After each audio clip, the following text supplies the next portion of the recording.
नमस्कार। आप देख रहे हैं खबरों की दीवार सीजीवाल। मैं रुद्र अवस्थी। आपका स्वागत है हमारे इस खास शो में, जिसमें हम छत्तीसगढ़ के 11 लोकसभा सीटों में होने वाले लोकसभा चुनाव की बात करेंगे।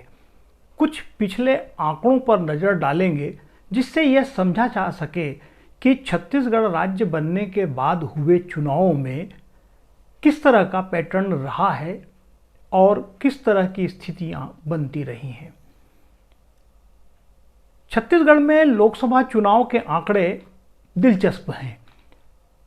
नया राज्य बनने के बाद अब तक लोकसभा के 4 चुनाव हुए हैं, जिनमें से 3 बार बीजेपी ने छत्तीसगढ़ की 11 में से 10 सीटें जीती हैं।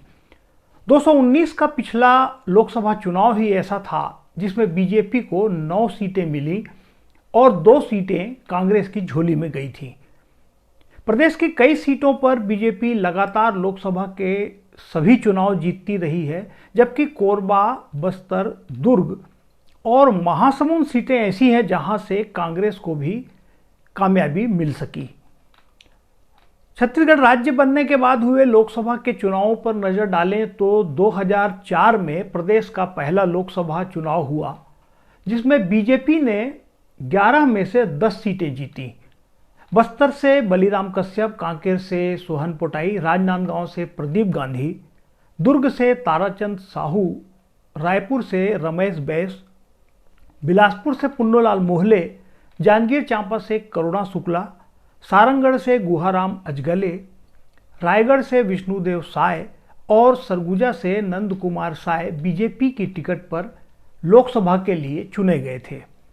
इस चुनाव में एकमात्र महासमुंद सीट कांग्रेस ने जीती थी। इस सीट के दिलचस्प चुनाव में पूर्व मुख्यमंत्री रहे अजीत जोगी ने छत्तीसगढ़ के दिग्गज नेता विद्याचरण शुक्ला को हराया था और विद्याचरण शुक्ला बीजेपी की टिकट पर चुनाव लड़ रहे थे। 2004 के चुनाव के समय छत्तीसगढ़ में सारंगढ़ लोकसभा सीट भी अस्तित्व में थी।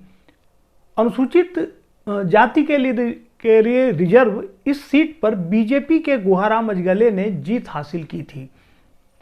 इसके बाद 2009 के लोकसभा चुनाव के पहले परिसीमन में सारंगढ़ सीट का अस्तित्व समाप्त हो गया। 2009 की बात करें तो इस बार भी बीजेपी ने लोकसभा चुनाव में छत्तीसगढ़ में अपना प्रदर्शन दोहराया और एक बार फिर 11 में से 10 सीटों पर जीत हासिल कर ली। उस समय बस्तर से बलिराम कश्यप, कांकेर से सोहन पोटाई, महासमुंद से चंदूलाल साहू, दुर्ग से सरोज पांडे, राजनांदगांव से मधुसूदन यादव, रायपुर से रमेश बैस, बिलासपुर से दिलीप सिंह जूदेव, जांजगीर चांपा से कमला देवी पाटले, रायगढ़ से विष्णुदेव साय, सरगुजा से मुरारी लाल सिंह बीजेपी की टिकट पर जीत गए थे। इस चुनाव में भी एकमात्र कोरबा सीट से कांग्रेस के उम्मीदवार डॉक्टर चरणदास महंत चुने गए थे।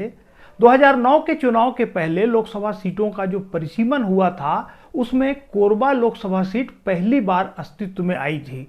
कोरबा सीट का पहला चुनाव चरणदास महंत जी ने जीता था और 2014 में बीजेपी ने छत्तीसगढ़ की 11 में से 10 लोकसभा सीटों पर जीत हासिल की।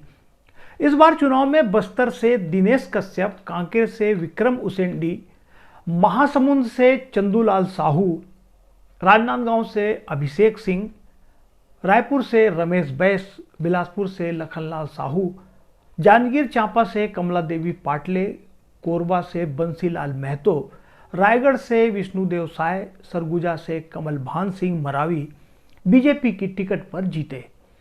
इस बार भी कांग्रेस को एकमात्र दुर्ग लोकसभा की सीट मिली, जहां से कांग्रेस उम्मीदवार ताम्रध्वज साहू ने जीत हासिल की थी।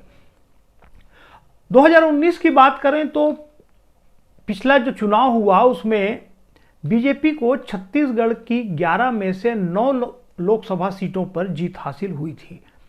बीजेपी की ओर से चुनाव मैदान में उतरे कांकेर से मोहन मंडावी, महासमुंद से चुन्नीलाल साहू, राजनांदगांव से संतोष पांडे, दुर्ग से विजय बघेल, रायपुर से सुनील सोनी, बिलासपुर से अरुण साव, जांजगीर से गुहाराम अजगले, रायगढ़ से गोमती साय और सरगुजा से रेणुका सिंह ने जीत हासिल की थी। 2019 के पिछले चुनाव में कांग्रेस को छत्तीसगढ़ में लंबे इंतजार के बाद 2 सीटों पर जीत हासिल हुई। बस्तर से कांग्रेस उम्मीदवार दीपक बैज और कोरबा से कांग्रेस उम्मीदवार ज्योत्सना महंत को जीत हासिल हुई थी। छत्तीसगढ़ राज्य बनने के बाद लोकसभा के लिए कुछ उपचुनाव भी हुए हैं। 2007 में राजनांदगांव लोकसभा सीट के लिए उपचुनाव हुआ था। अब राजनांदगांव सीट पर 2004 में बीजेपी की टिकट से जीतकर सांसद बने प्रदीप गांधी की सदस्यता समाप्त होने पर यह उपचुनाव कराया गया था, जिसमें कांग्रेस की टिकट पर देवव्रत सिंह सांसद चुनकर गए थे। बस्तर लोकसभा सीट में भी 2011 में उपचुनाव हुआ। इस उपचुनाव में भाजपा की टिकट पर दिनेश कश्यप सांसद चुने गए थे। इस तरह छत्तीसगढ़ के चुनावी आंकड़ों से यह साफ है कि छत्तीसगढ़ राज्य बनने के बाद लोकसभा चुनाव में हर बार बीजेपी का पलड़ा भारी रहा है। हालांकि इस बीच 2018 के विधानसभा चुनाव में कांग्रेस को भारी बहुमत मिला, लेकिन उसके ठीक बाद 2019 में हुए लोकसभा चुनाव में बीजेपी ने 11 में से 9 लोकसभा सीटें जीतकर अपना दबदबा कायम रखा था। एक बार फिर चुनाव सामने है और माहौल बनने लगा है। हम अभी कुछ पिछले चुनावों के और आंकड़ों को देखते हुए आपके सामने पुरानी तस्वीर को सामने लाने की कोशिश करेंगे, जिससे यह समझा जा सके कि छत्तीसगढ़ में चुनाव की दिशा किस तरह रही है। इस शो में फिलहाल इतना ही। अगर आपको हमारी यह कोशिश अच्छी लगे तो कृपया हमारे YouTube चैनल को सब्सक्राइब कीजिए, इसे अपने दोस्तों के बीच शेयर कीजिए। अगले वीडियो में फिर मुलाकात होगी। नमस्कार।